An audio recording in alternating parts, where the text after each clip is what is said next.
All right, good evening. Let's get tonight's meeting underway. We got a lot to do tonight.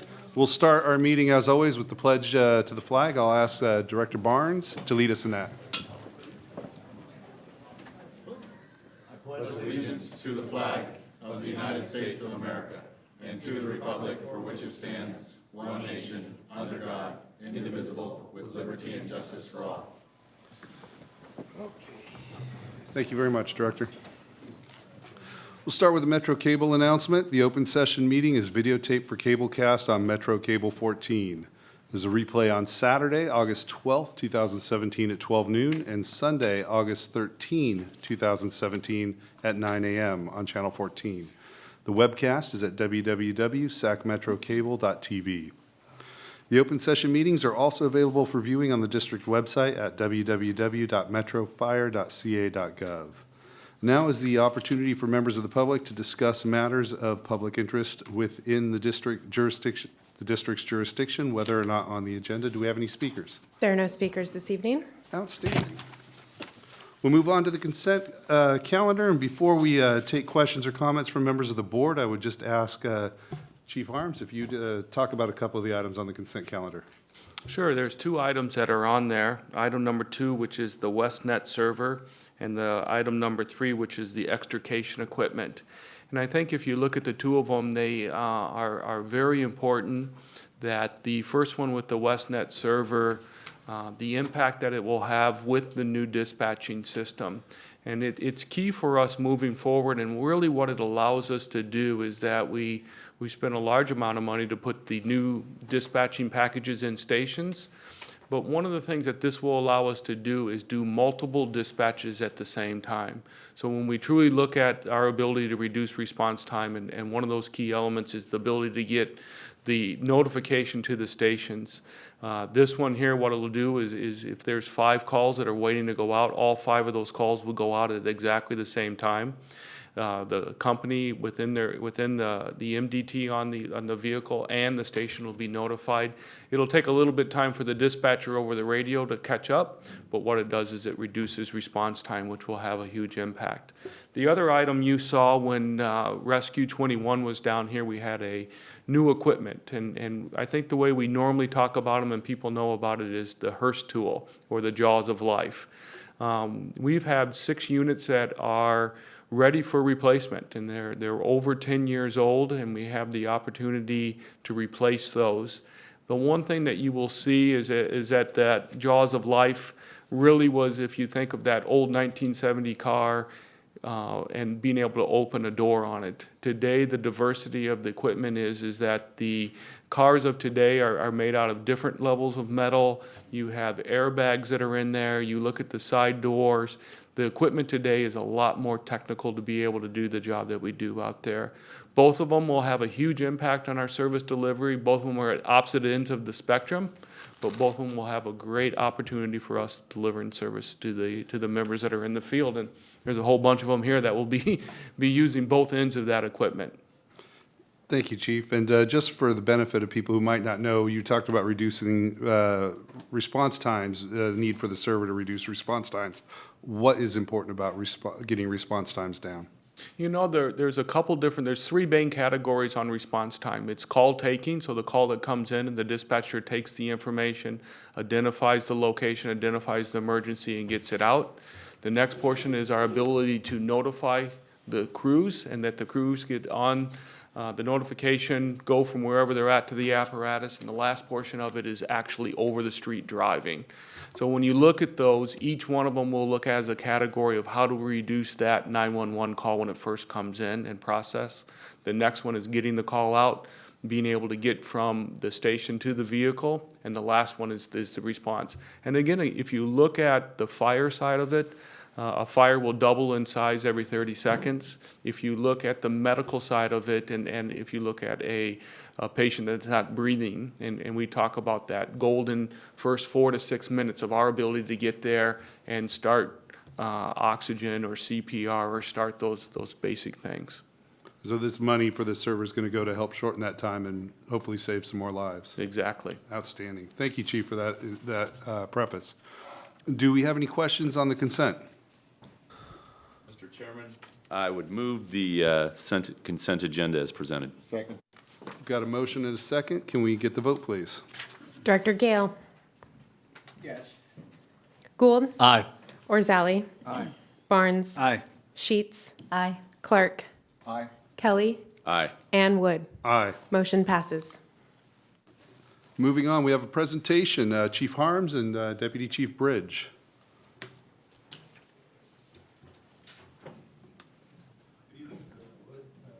Hear me okay? There we go. Little delay.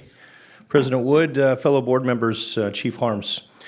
It's just my honor and privilege to be able to give this presentation out tonight.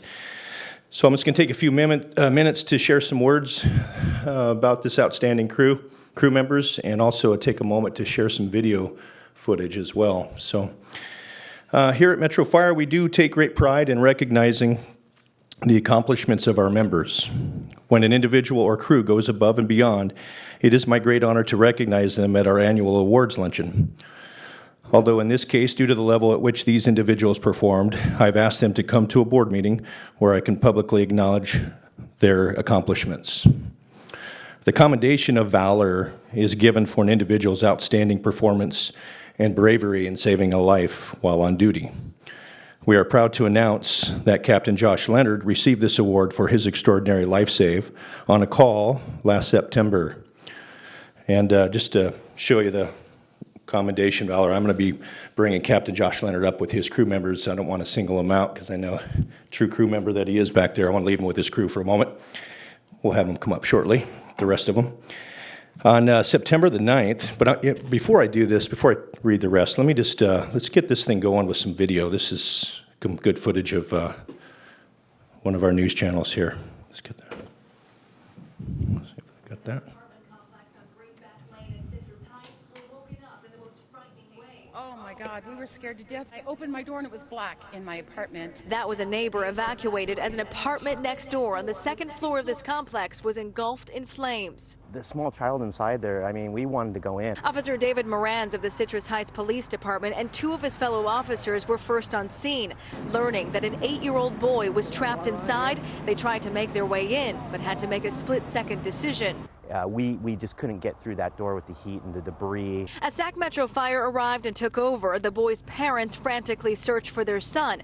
At one point, they ran into him but lost him in the heavy smoke. They eventually had to evacuate and made their way down from the second-story balcony.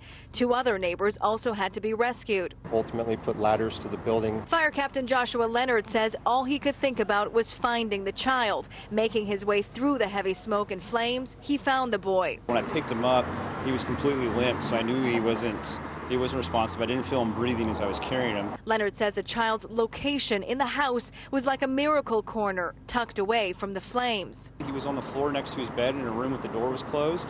And so all it was smoke in his room. He wasn't exposed to any of the high heat. Carrying the boy out, time wasn't on the child's side. As fast as I could get him to the ambulance and get him out of there, I grabbed him and ran. We want to make sure we secured that airway quickly and made sure that we got him to the definitive care of the hospital quickly. And they did, and this boy is alive because of it. When you're able to affect a life like these men did this morning, that's what they signed up for. And ultimately, they made a huge impact.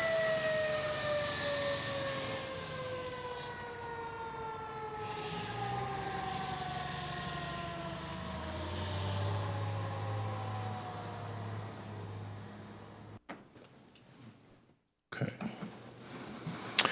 Well, that video was able to depict a lot of it, but there were a lot of other details that go with that call that I want to make sure I just share with everybody.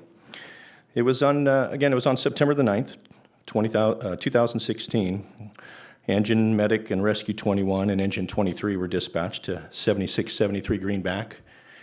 I worked at that station right there in Citrus Heights for a few years. I know this was really close, so they didn't have a lot of time to make things happen on the engine en route to this call.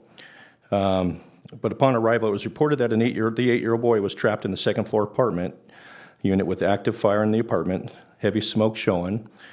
The child's parents had also been trapped but were able to self-rescue from a window of the apartment. The child was with his parents when the fire had broken out but became lost in the smoke and ran back into the bedroom.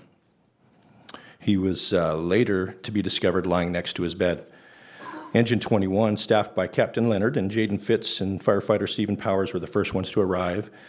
Engineer Fitz was operating the pump panel, and he had to overcome some water supply issues that they had, and he was forced to modify his operation real quickly. And then Captain Leonard and firefighter Powers made their way to the front door where the 2 units were involved in heavy fire. They were informed that the child was trapped in the apartment. Firefighter Powers deployed the hose line and began to extinguish the fire. And Captain Leonard had made his way into the apartment. And generally, we have the privilege of new technology, which allows us to expedite our searches in these facilities, but technology isn't 100% all the time. So as the technology of the thermal imaging camera had failed him, as at that point, we go back to the old tactics, and that's using just your hands and your senses. And Captain Leonard did obviously a fantastic job of going right back to what he was founded upon, those basic search principles. So he made his way into the apartment and did a search, and then without any regards to his own safety, he's there by himself for the moment until he was able to locate the little boy next to the bed. So he brought him out, and the child was not breathing, didn't have a pulse. Captain Leonard started making his way over to Medic 21, and many times once you come out in that environment, your mask begins to fog up. So he had the help of firefighter Sean Scollard from Engine 23, who came and helped realize the grave nature of the situation. He took the young boy from him and began en route to Medic 21, so where they began medical treatment. So after receiving the child, the Medic 21 crew of firefighter Matt Carlson and firefighter James Doyle initiated advanced life support and began the Code 3 transport to Mercy San Juan Hospital. Engine 21 remained at the scene and continued the extinguishment efforts. And while the rescue of the child was taking place, the crew on Rescue 21, with Captain Colin Swarthout, Engineer Ryan Ross, firefighter John Lowe, and firefighter Tyler Kraft, were notified that a couple who lived in the next door apartment were trapped on the balcony of the unit. And this was, the civilians were threatening to jump from their location at that point. The Rescue 21 crew was able to rescue them using ground ladders to evacuate them to safety. The parents of the rescue child were injured, escaping from the fire, and required treatment, which was rendered by other units on scene. So we're happy to report that the child responded to treatment and was successfully resuscitated in the emergency room. He was later transferred to UC Davis Children's Burn Center, where he eventually made full recovery from the burns he received from the fire. So it was a great honor for the fire chief to present to you the Commendation of Valor for your outstanding performance and bravery in saving life while serving the Sacramento Metropolitan Fire Districts. So congratulations, and thank you for your dedication. Additionally, during this call, firefighters displayed extraordinary professionalism and bravery in rescuing a total of 3 people who were in immediate danger. Each of these members acted in the highest traditions of the fire service. It was my pleasure to recognize each of these firefighters and present them a company commendation certificate. So can I please have the Engine 21 crew, consisting of Captain Josh Leonard, who received the Commendation of Valor Award, Captain Josh Leonard, Engineer Jaden Fitz, and firefighter Stephen Powers, Rescue 21 crew consisting of Captain Colin Swarthout, Engineer Ryan Ross, firefighter John Lowe, and firefighter Tyler Kraft, and Medic 21 crew consisting of firefighter Matt Carlson and firefighter Sean Scollard of Engine 23. Can you please join us up here with Chief Harms and I to be recognized for your outstanding acts that performed as a company? So congratulations to all of you. Come on up.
done.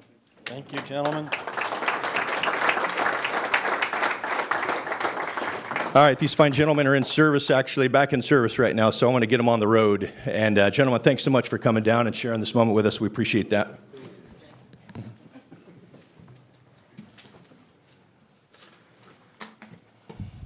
Thank you so much, Chief. That's outstanding. Love hearing those stories. At this time, we're going to take a brief recess into closed session, and we will be back out shortly.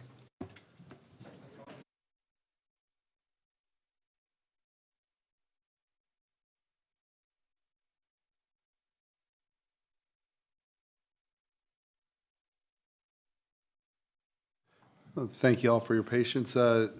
Council, would you report out, please? Yes, Director. The board met in closed session for a conference with legal counsel concerning pending litigation pertaining to the matter of Tracy Valentine versus Sacramento Metropolitan Fire District. No action was taken. Thank you. Moving on, we have a public hearing.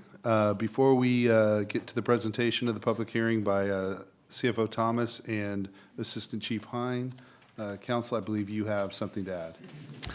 Yes, thank you, Director. To all of the directors, there's been a minor change to some of the language in the proposed ordinance. This is the first reading of the ordinance. You won't be voting for passage of the ordinance tonight. That will be occurring at the next regularly scheduled board meeting.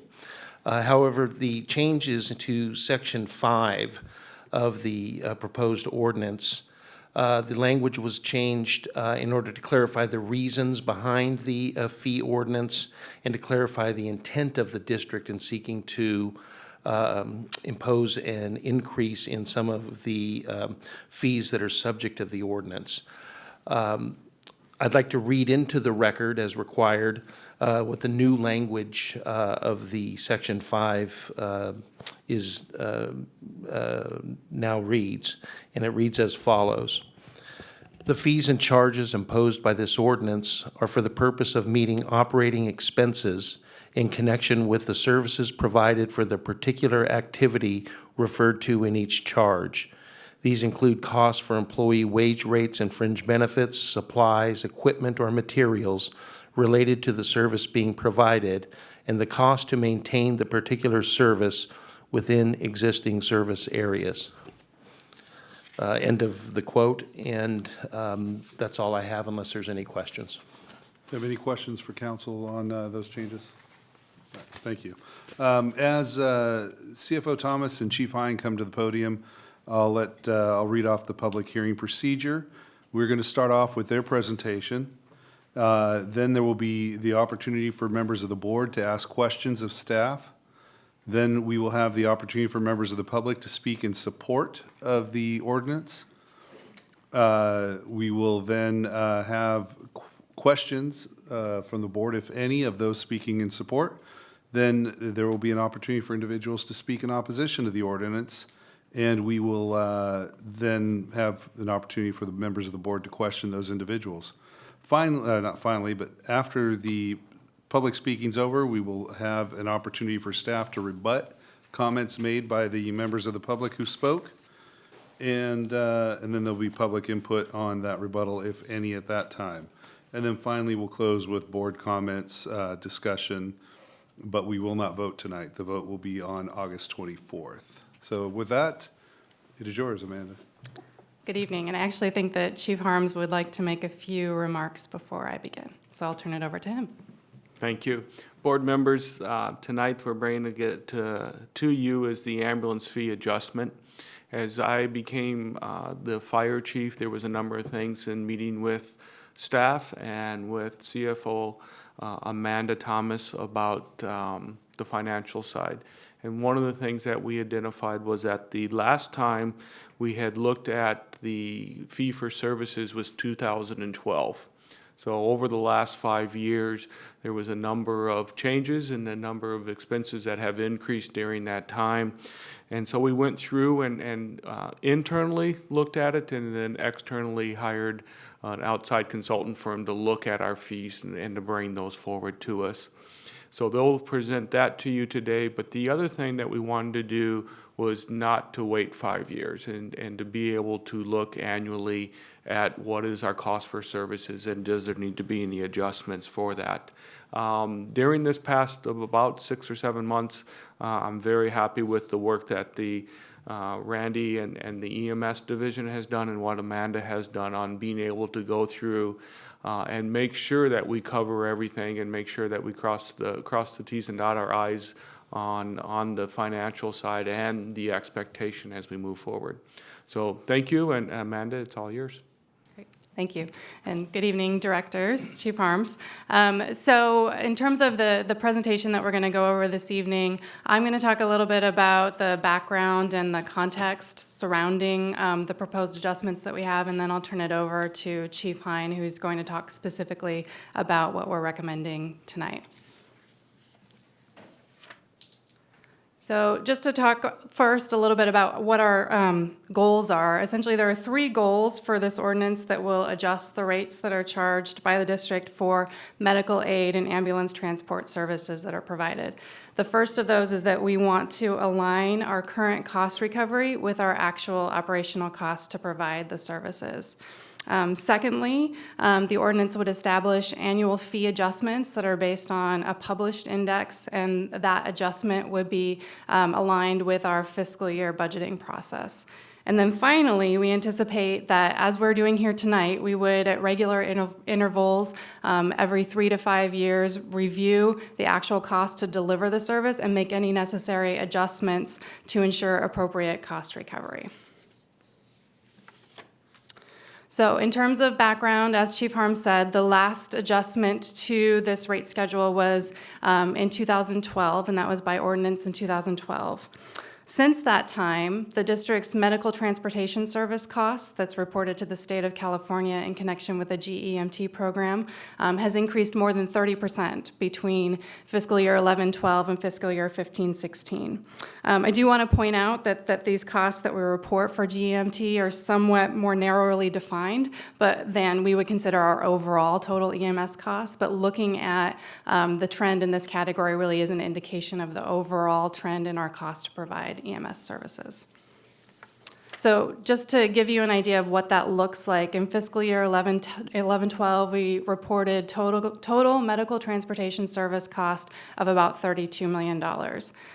By the most recent fiscal year that was completed, so fiscal year 15-16, that total cost was about $42 million, and as you can see, that's a 31% increase over that period of time, that same period of time during which we haven't adjusted our rates at all. So the same thing, at that same time that our costs have grown, there's also been a shift in the coverage that's provided to the individuals who are being transported, what I'll refer to as the payer mix. So if you look in fiscal year 11-12, and we're going to look at the percentage of transports by coverage type, you can see that about 39% of the transports in 11-12 were covered by Medicare. About 23% by Medi-Cal, about 20% by insurance, and about 18% are what we're calling bill patient private pay, essentially no coverage.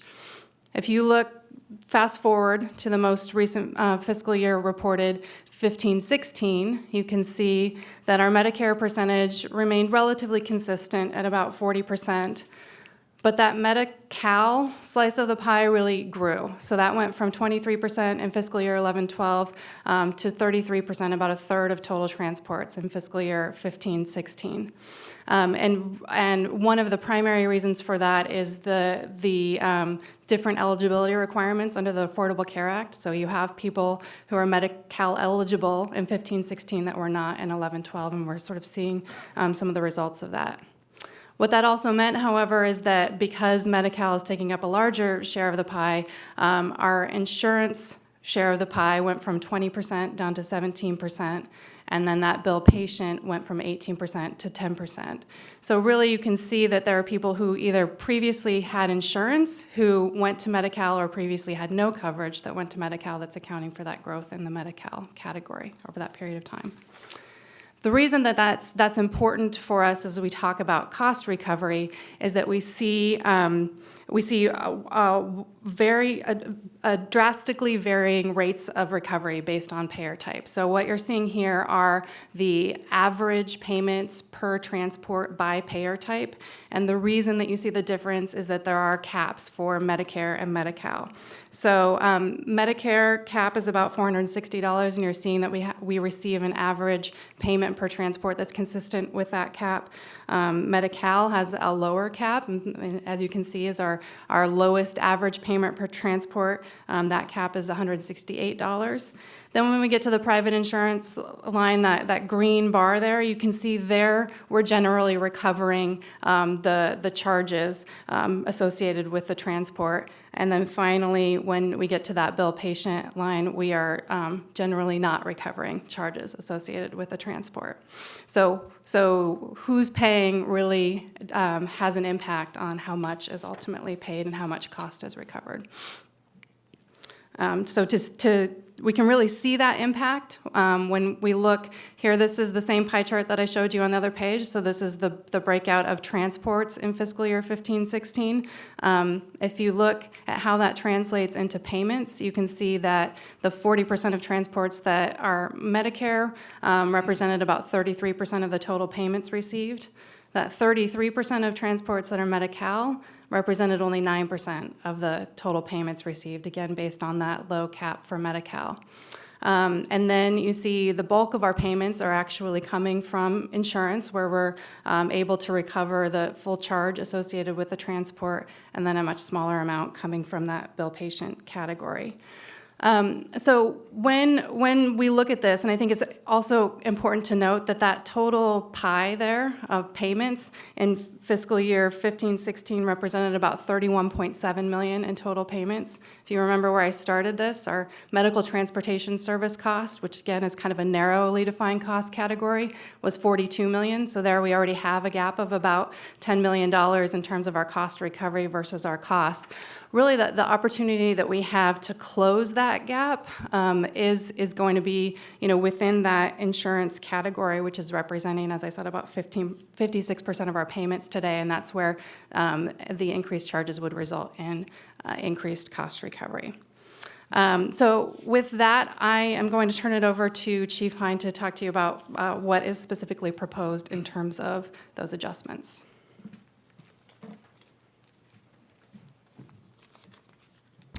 And good evening. Before we discuss this chart, I'd like to just give you a little background history on how some of these rates were derived. The proposed rate structure was compiled with the assistance of AP Triton after analysis was conducted, and they are with us in the audience tonight.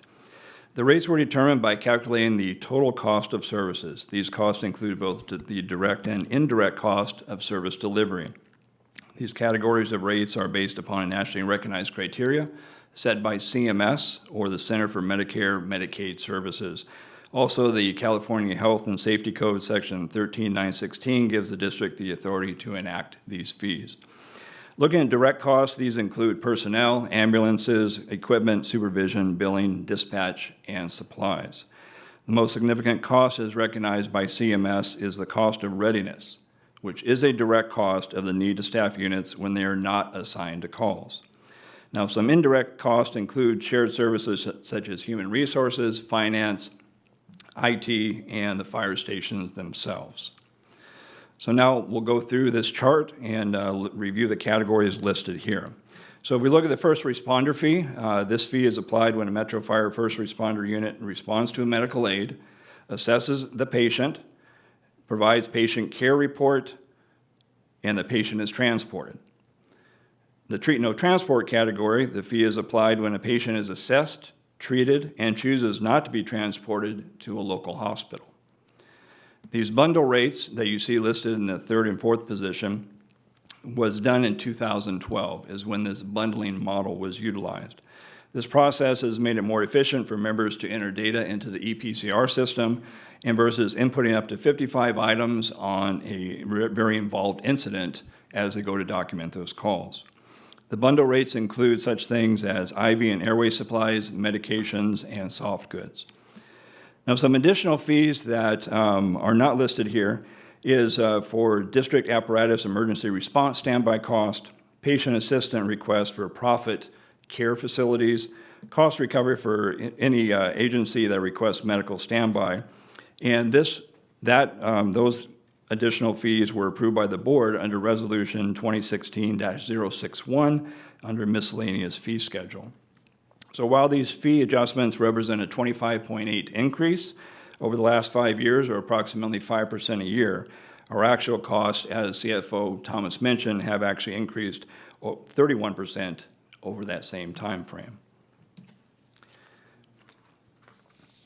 On this bar graph from 2014, which was the last time this type of data was compiled, we can see where Metro Fire falls in relation to the 58 counties in the state based upon 2014 rate structure.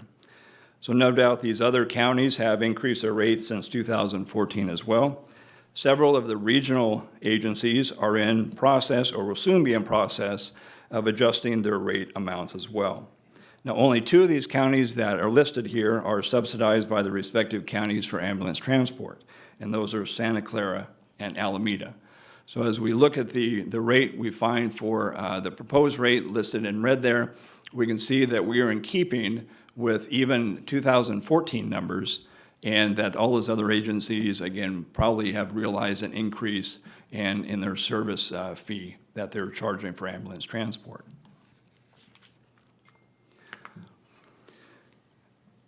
So Metro Fire will continue to seek cost recovery for services provided in order to maintain our current service levels. It is estimated that these fee adjustments would result in additional cost recovery of $2 to $3 million during the fiscal year 2017-18.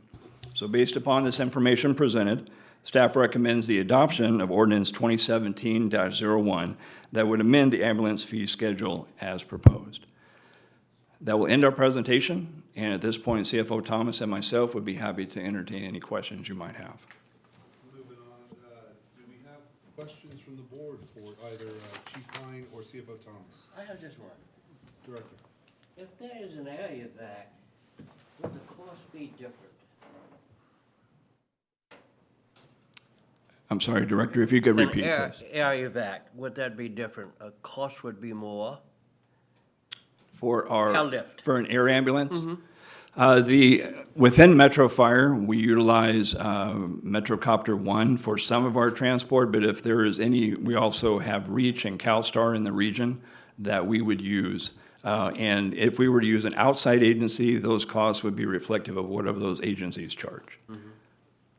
And also, in the transportation of a patient, we just don't put the person there. There's service that is offered in the ambulance or aircraft. Isn't that true? That is correct. Yeah. Because in some instances, people might say, we just picked up a body and moved it over to the hospital, but something takes place as they go to the primary care provider. Correct. I think it's, thank you. Director Gould. Thank you, Mr. Chair. Chief Hine, I have a couple of questions relative to Section 7. Section 7 says that it shall be adjusted. So that's pretty strong language, shall be. Doesn't leave us much latitude here as the CPI drives that annual adjustment that's been required. And then as you correspond Section 7 shall be to Section 9's may, I'm just wondering from a business standpoint, may it not be in the interest of this district that both be done on a shall be? Because I think oftentimes what happens is when we get busy with other things in this district, sometimes our ambulance transport fee schedules and staying on top of that business model take a back seat to other things. And yet if in this policy, it allows us to have a shall be, and that's automatic and done through the organization. And then there's a shall be, the board is required to then look and hear from our operational staff that there has been something that needs to be adjusted beyond the CPI. I think with both of those being shall be's, it will keep us away from large increases that are required, you know, in like what we're proposing tonight. So I'd just like to have a conversation about if 7 and 9 could both read similarly, it would put this board in a position where every year we would have to have some type of a presentation and an action item from operations that said, we've had a 2% increase or a 6%, whatever, and that we need to make that action happen now so that we can stay on top of the game of accurate reflections of what our costs are, and we can keep those larger increases at bay, so to speak. And it's required of this body to stay attentive to that, because we go away for 5 years and we come back, and I think when it says shall be, it puts a little bit more teeth to it for us, in the sense of it becomes our responsibility to stay on top of it and work with the staff. Your take? And certainly, we can make those recommended adjustments to the verbiage, and being able to confer with legal on that, and Chief Harms, as far as any changes that we might make to the ordinance as presented. Chief, Ms. Thomas, in your presentation, one of the goals you mentioned, the item number 3, was review at regular intervals, rather than changing language in the ordinance, which could be a material change, which could delay our vote and implementation. Can you maybe explain what you meant by review at regular ordinance intervals, and see if that addresses Director Gould's concerns? Certainly, and I think that reviewing at regular intervals really is, sort of the spirit of that Section 9, which is we're not just going to rely on what the CPI is every year, but we really want to understand what our costs are.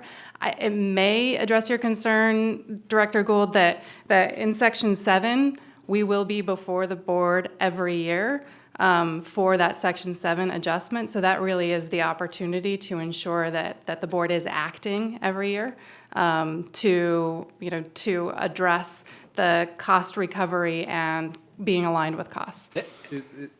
Is there some tickler or some other calendar item that you will have that will have a review at regular intervals? 3 to 5 years, as you said in your presentation.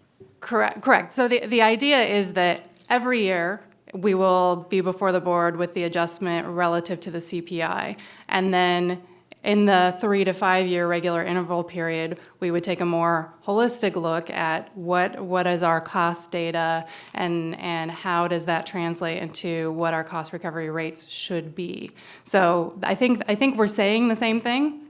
I hope that we're saying the same thing.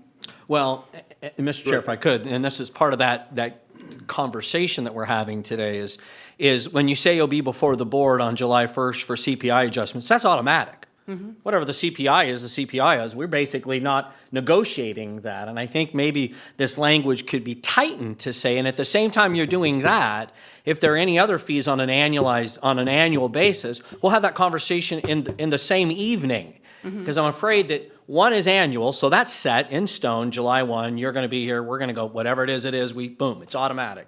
And that same conversation can be, and in addition to that, tonight we're also proposing X adjustment so that the lag time between cost and recovery of those services is shortened to its maximum amount so that we don't find ourselves running behind and taking a whole nother, to use your words, 3 to 5 years to catch up with costs that have already started to impact the agency, which puts us, in my mind, a little bit stronger financial position as we're moving along. It's like if you're buying gas and you're waiting 3 years to actually adjust the cost, it's like you might be losing money that we don't need to be. So I would just say, I think, yes, we might be saying the same, but I'd like to tighten it. And I'd like to almost put this group on notice that every July 1st, CPI is automatic, and then we're going to have an hour-long conversation that the EMS division comes up with on, and here are some additional costs that don't get covered by that.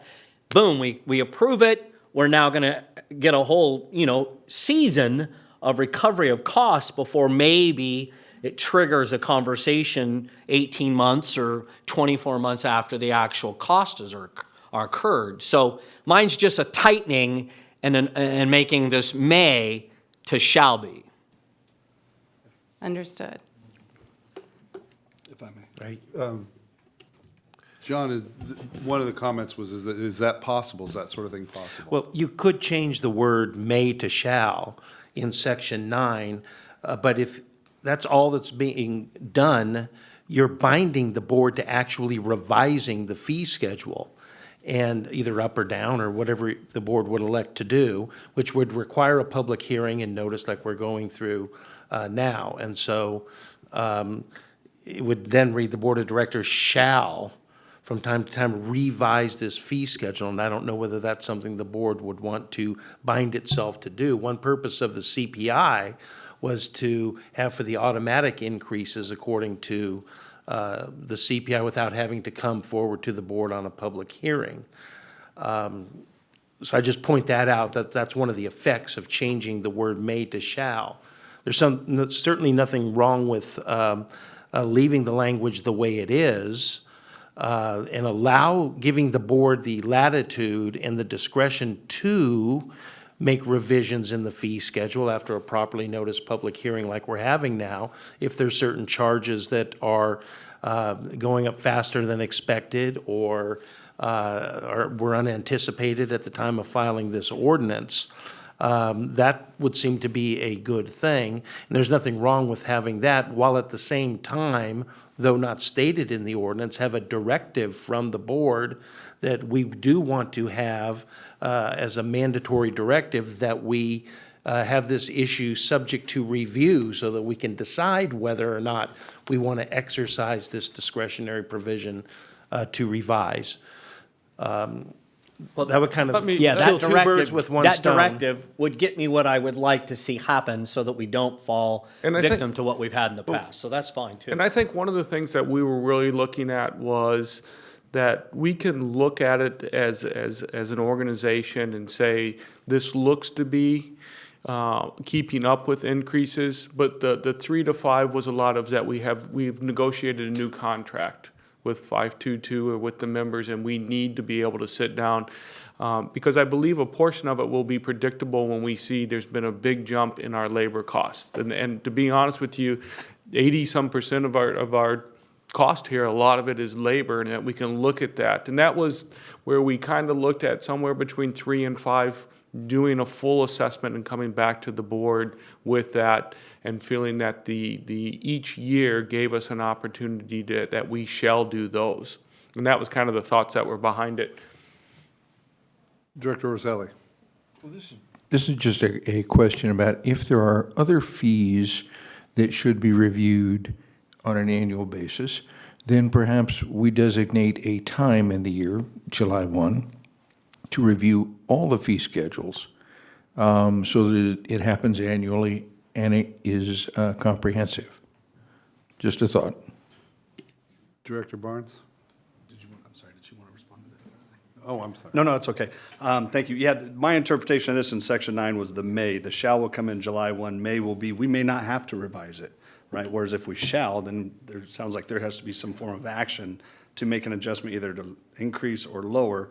We may look at the operational costs and the need of the CPI and think we really don't need to raise it because we're not in the business to making a huge profit of this. We just need to cover the labor costs attributed to that. Is that correct? Is that where the may comes from in section 9 on that? Yes. So I think what I'm hearing is a desire to ensure that we are reviewing it without constraining ourselves to having to take action if we don't feel that action is warranted. Any other comments or questions for CFO Thomas or for Chief Hine? Director Kelly. Not related to the matter of shall or may. When you've done your projections for how this will affect the budget for transport, et cetera, what have you used as an average? Because I did a little math and I figured you might be on the hook for $3,000 very easy for an ambulance ride. Oh, in terms of what the average ambulance fee that is billed. Right. So Chief Hine is probably actually better able to speak to what a typical charge might be. But in terms of us estimating what the increase in cost recovery revenue would be, no. Just concerned about what model you used to try to determine it. Yeah. What's the average cost? Really, I'll tell you the best way to do it is to look and say, what are we recovering from insurance today? And we know it's going to go up, as he said, roughly 25.8% based on what the increase in the rate is. So that's how we've estimated the revenues, not from an actual transport charge. I am not so concerned about how you estimated the revenues. Yeah. But I know that you used, what's the average ambulance ride? And that's what I'm after. What's the average ambulance ride? What's the baseline? Right. It costs $3,500, it costs $4,500, or it costs $2,600. Right, so there's a difference between the charge and the amount that's recovered. Okay? Yes, The charge is what I'm concerned about. the charge is what you're concerned about. Let me pull that number for you.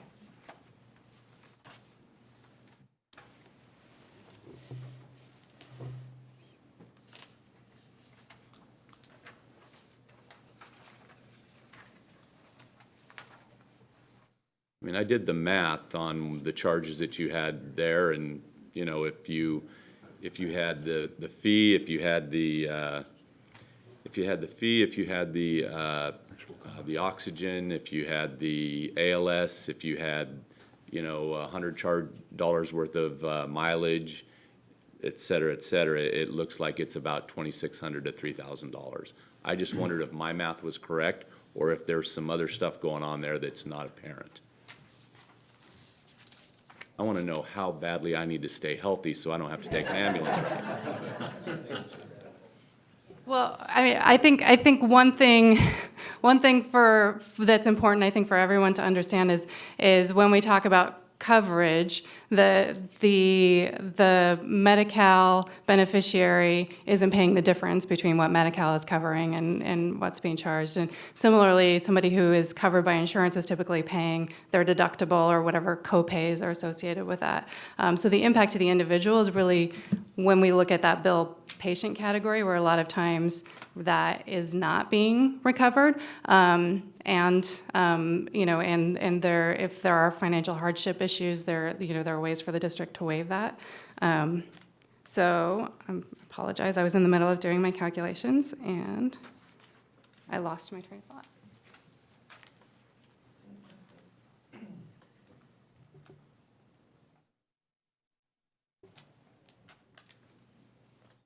Okay, so if I look at our 15-16 numbers, it looks like the average that we had for insurance, and that's where we're generally recovering most of the charge, is about $1,700. And we're looking at about a 25% increase, so that's a little under $2,200. Okay, thank you. Mm-hmm. Director Rosali. Do we have any other comments or questions for CFO Thomas or Chief Hine? Director Clark? Yeah. You know that little graph that you had with all the counties, and why was Tehama County so outrageous? I mean, it was like way up there. What would account for that?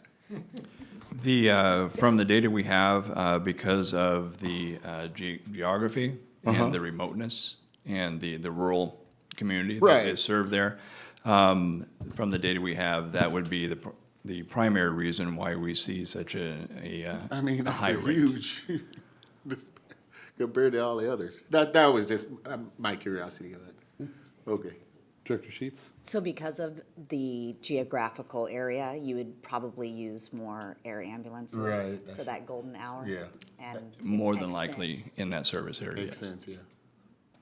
It's just so out of whack with everybody else. All right, any other comments for Chief Hine or CFO Thomas? All right, we'll move on now. Do we have any individuals from the public who want to speak in support of the ordinance? Then we will not be asking those individuals any questions. Do we have any individuals who want to speak in opposition of the ordinance? Oh, John, my apologies. Yes, you want to speak in support? Yes, sir. John Barsner, Director, Local 522, President of the Board, Chief Harm, staff. I'm just going to speak in support of this fee study and urge you guys to support it. This agency, the EMS system is never going to go down. We're always going to increase calls annually. And I know as being a director, there's been times that because our infrastructure is so old and we haven't been able to keep pace with it, that we've had no reserve medics. And we haven't been able to put companies into circulation to do transports based on that. This is crucial for our men and women to do what they need to do to serve the public. So that's why I urge you guys to support this. Thank you. I'll take any questions. Any questions for Mr. Barstow? Thank you so much. Now, moving on, do we have any individuals from members of the public who want to speak in opposition to the ordinance? Is there any rebuttal from staff to Mr. Barsdale's comments? I didn't think so, but got to ask it. This is an opportunity for any other public input of any sort on the ordinance. If there is none, we'll move on for any final comments or discussion from members of the board.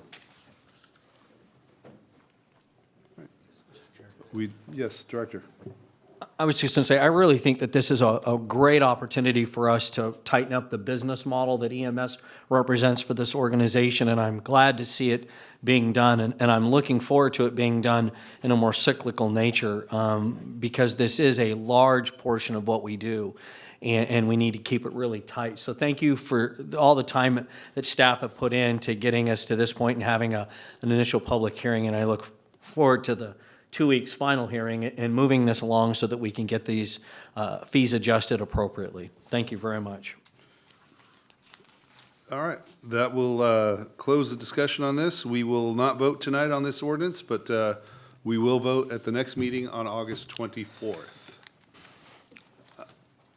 Moving on to action items, Chief Johnson.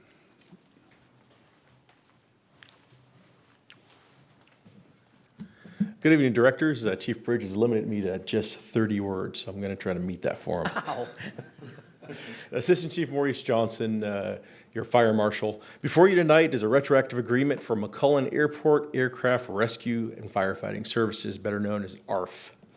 The County of Sacramento, through the Office of Economic Development and Marketing, has provided ARF services to the United States Coast Guard since the year of 2000. These services have been provided through sub-agreements in the form of an ARF services agreement between the County of Sacramento and Metro Fire. The most recent agreement expired on June 30th, 2017. The agreement before you tonight covers a term of July 1st, 2017 through December 31st, 2022. In 2001, the County of Sacramento entered into a master purchase and sale agreement with the McCullen Business Park LLC for properties located at the former McCullen Air Force Base, now known as McCullen Park, which includes McCullen Airport. The assignment agreement will assign to McCullen Business Park all of Sacramento County's rights, responsibilities, and interests as it relates to the retroactive agreement for ARF services. The major change to the agreement, other than the term and the primary contractor, are that the Coast Guard is now responsible for replacing ARF-1, our primary ARF unit that they furnished to us. That cost is roughly $750,000 to $1 million. We won't be on the hook for replacing that apparatus once it becomes unusable. The other big change is it allows Metro Fire to determine the type and kind of personal protective clothing that our firefighters wear during the course of this contract. That's pretty significant for us, as the rest of the airports, or many of the airports throughout the United States, have changed from a proximity type of a firefighting suit, if you will, the silver turnouts, to more of a structural firefighting ensemble, which is what we distribute to all of our firefighters. That's roughly a $90,000 savings, not having to maintain those, purchase those, and quite honestly, our engine crew out there, they have both sets. One's on the structure engine, and then the silver set's on the ARF engine that they respond with. So that'll help with operations, definitely. The agreement with the County of Sacramento provides Metro Fire funding for ARF services in the amount of $15,710,226.50 over this 5-year agreement. I'd like to thank Chief Shannon, Jeff Fry, CFO Thomas, and Council Lawver and his staff, as there's been many, many documents, literally thousands of documents over the last several years, and 44 extensions over the life of this contract. The Board of Supervisors met on the 8th, which was Tuesday of this week. They approved this contract on consent, and now it's before you. Staff recommends the board approve this retroactive agreement with the County of Sacramento for ARF fire protection services and the assignment agreement related to those services. I'll take any questions you might have. Do you have any questions for Chief Johnson? Mr. Chair, I have one. Yes. Chief Johnson, thanks for that presentation. Just really quickly, this primarily is an agreement between us and the Coast Guard, with the county really acting as potentially a mediator, correct? So it's actually the other way around. It's an agreement between the County of Sacramento and the United States Coast Guard. The County of Sacramento is a primary contractor. We act on behalf of the county, providing those services as a subcontractor. But primarily the services rendered for and behalf and to the Coast Guard. Yes, so operationally, yes, it's primarily for the airplanes that fly with the Coast Guard. Right.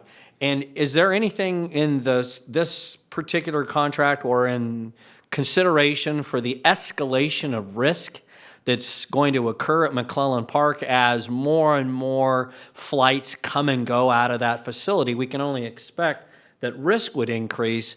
Is that being considered as we look at, this is a good contract to cover the obligation to the Coast Guard?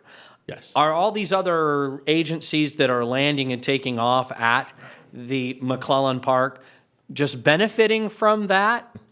And yet the Coast Guard's really, and the county are on the hook for that? Is there a consideration down the road as we continue to provide that good relationship with the Coast Guard and the work that we do with them?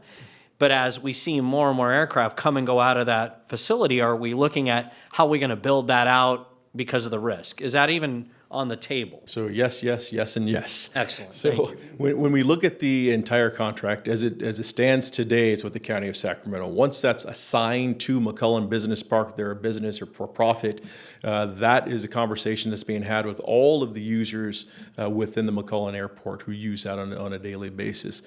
With respect to operations out there, today the level of protection that Metro Fire provides out there is on par and in fact greater than what is provided at some of the larger airports. McClellan Airport is a unindexed airport with an uncontrolled airspace, whereas International, for instance, is a index level C, and we have just the same amount of not only agent, but also the number of firefighters. And then on top of that, we also have the support staff that comes from other fire stations in close proximity. Okay, thank you. Any other questions or comments for Chief Johnson? I have a question. Would you like to go? This is, I would like to see the contracts from the first one, from the transfer from the feds to the county. This is one of the most convoluted agreements I ever seen in my life. And especially the McClellan Business Park LLC, which was originally a company from Delaware who came over. And I've been trying to dig up the transition, what took place, who signed off on it ever since the transfer. I worked out there, as a matter of fact.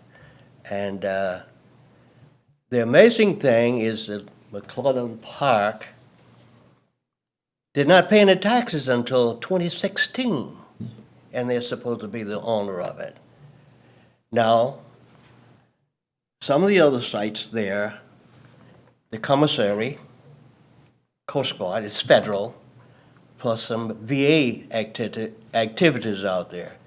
That's the other big question, because I'm not a lawyer, but the United States government, I think, always has a hand in a transfer of a base or whatever. But it's very convoluted. That's what I have to say. Very much so. You bet. Thank you. Thank you so much, Chief. We have the presentation. We've spoken with Chief Johnson. Do we have a motion? Mr. Chair, I make a motion we adopt. I second. I've got a motion and a second. Can we get the call of the vote, please? Director Gale. No. Gould. Aye. Orzali. Aye. Barnes. Aye. Sheets. Aye. Clark. Aye. Kelly. Aye. And Wood. Aye. Motion passes. Wonderful. Thank you. Moving on to reports, President's report. I don't have anything to report right now, so we'll move on to the Chief's report. Chief Harms. Good evening. I'd just like to start off first with congratulations to firefighter paramedic Russ Gardner. Russ was more than 200 applicants put in as a volunteer to be involved with the project with Underwriters Laboratory. For over the last 6 years, Underwriters Laboratory has done and has been a leader in research on the fire ground and the changing fire ground. how that building and construction affects that. Out of that, only 19 individuals were selected, and Russ will represent the district for the next 3 years. They will cover his costs for his travel, but he'll be able to work with a number or 18 other people from across the United States and be part of the panel that drives UL in research. And so having him there will be outstanding, as he will come back and be able to apply that information here at the district. So congratulations to Russ. Myself and VP Ty Bailey made a video last week that's coming out to the members on labor relations and talked about things that we were working on together. And so we'll be sending that out here real soon. On the 31st and then on August 3rd, we finished up the budget and went through and did our final budget reviews, which will be brought to the board here, I believe, in September for your final look at. We had a promotion effective on August 8th of Tim Swink to the Assistant Fleet Manager from internally, and has had a lot of good things happening out there. He was the acting position and moved up into that position permanently. And SRP Paramedic Cornell went from an EMT to a paramedic, so congratulations to both of them. We hired a new communications manager, Steve Jordan, and an office tech, Sean Leal, is a new office tech for us. Had a few meetings with a few folks, and a couple last things is this week, or next week, Chief Bridge and Chief Johnson are going to be going to Minneapolis and represent the district into a Firehouse, which is a magazine that has started to put a number of forums together where they bring together chief officers in operations and chief officers in fire prevention, and they're having a high-rise forum, and they've invited them, and they're paying their trip to come back, and they'll sit and talk about issues in the fire service related to high-rise fires and the fire prevention aspects of it. And if you've seen recently, there's been a number of high-rises where they've changed the exterior of the building, and the fire and the foam on that has burned. And so they're bringing together a group. I think that group will spend some time together, and if I had to predict, they'll probably get back together a few more times. So both Chief Bridge and Chief Johnson will be representing us. And so that's all I have, unless you have some questions. Any questions for Chief Harms? Yeah, you're referring to London and Dubai? Yep. Okay. Yeah, the London and Dubai, and if you remember before that, the Monte Carlo in Las Vegas had an exterior fire that burned up the exterior of it. And so it is an issue that is happening, and if you look at the building in London, there was no sprinkler system built into that. A lot of houses, a lot of houses have that system, and I know commercial buildings do as well, but I was never aware that they used it on high-rise buildings. Yeah, what they've been doing is removing the external panels and replacing them, and then with the foam, lighter weight, and then it has an insulation value to it, but they can also take it and mold it into anything they want it to look like.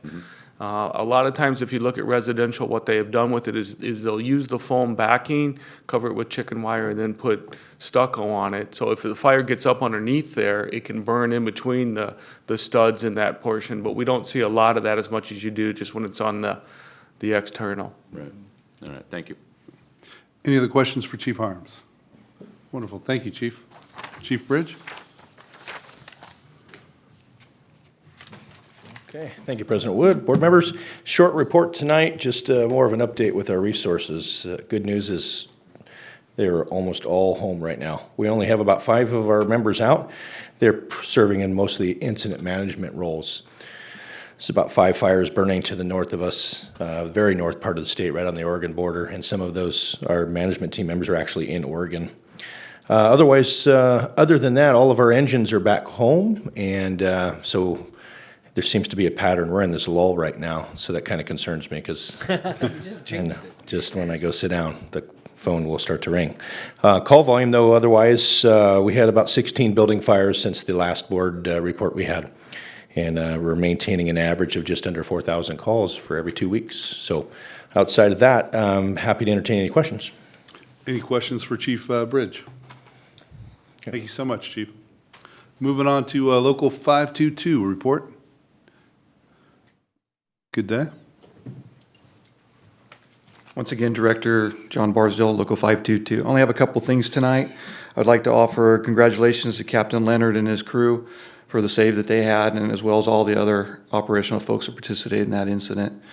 We don't always want recognition for the things we do, but it's nice that the district recognizes us and we appreciate it, so thank you. The other thing I'd like to report out is I talked to Ty today. He's at a conference, and he indicated that we agreed on the language on the MOU, and we hope that the district will agree on as well, and we can move forward past and get it posted for our membership. That's all I have for tonight, if there's any questions. Any questions for Mr. Barsdale? Thank you so much. Thank you. Moving on to committee and delegate reports. Executive committee has not met since we've last met, and there is no meeting currently on calendar. The Communication Center JPA, Chief Johnson. Comm Center has not met since your last meeting. Our next meeting is going to be August 29th, 9 a.m. here in this corners. Thank you. The California Fire and Rescue Training JPA, Director Kelly. Yes, Mr. Chairman, the CFRT has not met since I last reported out. We will be meeting on September 21st at the California Exercise Simulation Center. Thank you. Back to you with the Finance and Audit Committee. Mr. Chairman, I reported out at our last meeting, on the last Finance and Audit Committee meeting. Our next meeting will be August 24th in 2 weeks at 5 p.m. Thank you so much. Director Gould with the Policy Committee. Surprisingly enough, this evening, the Policy Committee met, and I'm afraid to tell you that I was reelected as the chair, and begrudgingly, Director Clark agreed to serve with me, which she's done so faithfully. And we had some really good items there. We took some action on the Workplace Violence Policy Committee, our policy, and it will be moved to the full committee for some conversation. And then we received a presentation on the sick leave policy, which is an administrative action, which will not come to this full board. It was just for information only. And we, with bated breath, wait for the next time that said policy committee can get together, but right now it's TBD. Which is not a disease. That means to be determined. Thank you very much, Director Gould. Moving on, board member questions and comments. We'll start to the left with Director Kelly. Mr. Chairman, I just wanted to say that I think that it was an excellent move we made tonight, approving the increase in cost recovery fees. Certainly something that this district has to look at closely more often than every 5 years. And I think that the firefighting contract at McClellan Air Force Base, I believe that it's a very good thing for this district to be involved in, because now that it's in private hands, we never know when they may go to private fire protection. So I'm glad that we were able to wrap that contract up for another few years. Excellent. Thank you, Director. Director Clark? Yes, Mr. Chairman, I'd like to congratulate Captain Leonard and his crew, and also thank everyone for their presentation. We had some good, really great presentations tonight. So I want to thank, let you know my appreciation for that. That's all I have, Mr. Chairman. Thank you, Director. Director Sheets? I just wanted to echo his comments regarding the staff and their rescue. I'm so proud to be part of this organization. Also want to congratulate Russ Gardner on his promotion and also the personnel that have been promoted recently. Thank you, Director. Director Gale? Well, compliments to the staff, and tomorrow at this time I'll be in Crimson Tide country. Safe travels. Director Gould? I just want to, again, echo the comments of my colleagues in, the accommodations that we saw tonight. I know the men and women just absolutely don't like it.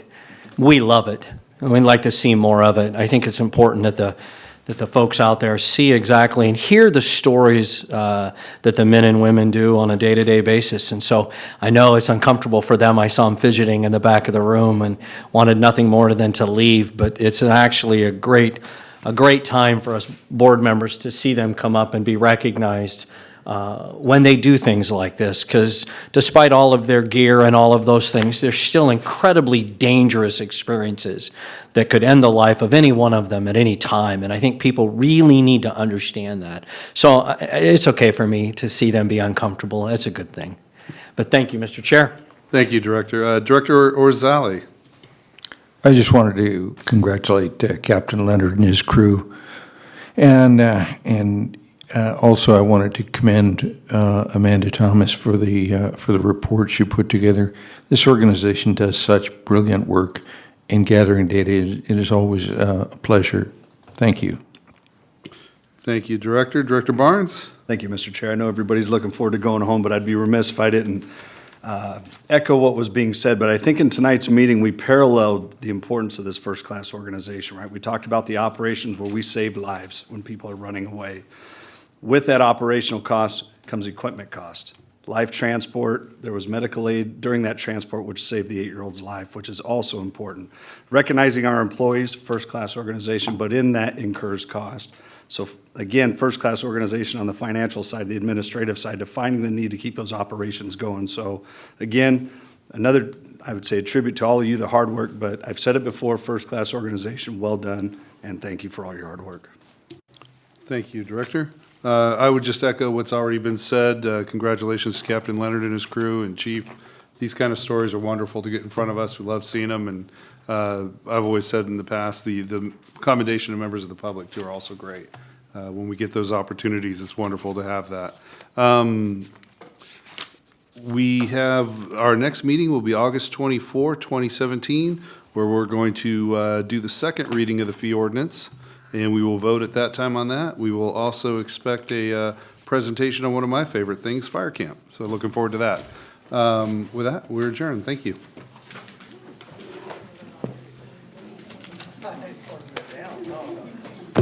I made the mistake.